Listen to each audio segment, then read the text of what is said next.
It's been described as Little Mogadishu. Located east of Nairobi's central business district, Eastleigh is home to thousands of Somali immigrants. Now, many of them are scared. 20-year-old clothes trader Abdi Sharif has lived here for 5 years. He's uncertain of what the future holds, and with good reason.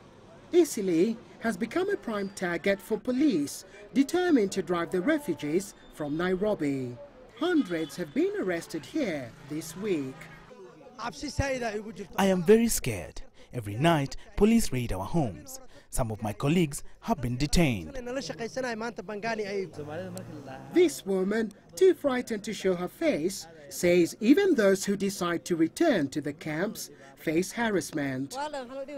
They tell us to leave, she says, but at the roadblocks, they still detain us unless you bribe them. But it's not just illegal aliens and refugees who are being targeted in these crackdowns. Kenyan Somalis say that they've also become targets by virtue of their Somali heritage. The suburbs' commercial sector is dominated by Kenyan Somalis. They have identification documents proving they are Kenyans, but say they too have been arrested. I was detained and taken to the police station, yet I am a Kenyan and I was not released until 2 a.m. I was arrested despite the fact that I have an ID. Even the person who came to bail me out was detained because he is of Somali origin. It's this incident last Sunday that's prompted the crackdown. 6 people shot dead in a church near the coastal city of Mombasa. No one's yet claimed responsibility.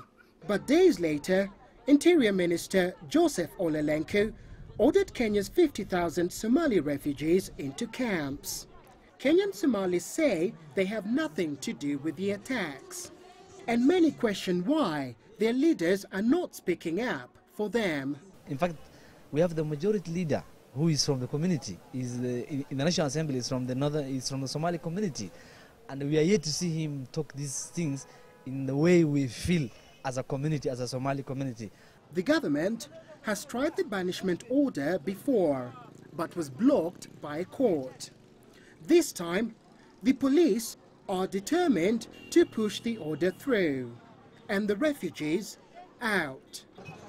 Robert Magilla, CCTV, Nairobi, Kenya.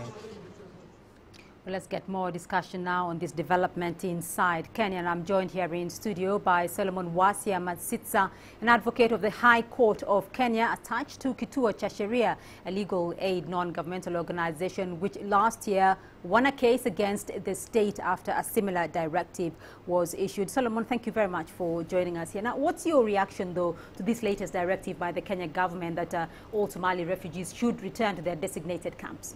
Thank you, Beatrice. You'll find that the directive is as illegal as the one that was issued by the government on the 18th of December 2012. It is as arbitrary as the same directive that was quashed by the court last year, and it has gotten everyone with a lot of shock. And everyone is surprised that the same government whose directive was quashed virtually 8 months ago can go ahead and issue a similar directive without considering the dispositions of the judgment of the High Court. Well, but the government is literally concerned about its security situation inside its borders.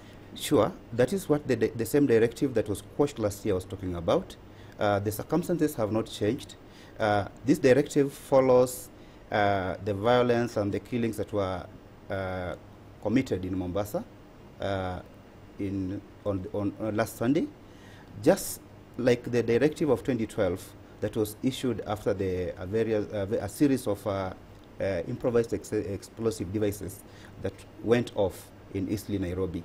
To me, nothing has really changed. It is only the timing, and the court was very much clear that the government failed to establish a nexus between refugee presence and national insecurity. So basically, this is, in my view, a violation of court order. Well, the court had made certain rulings. Can this directive, though, be challenged again? Yeah, this directive is challengeable in court, just like the previous one.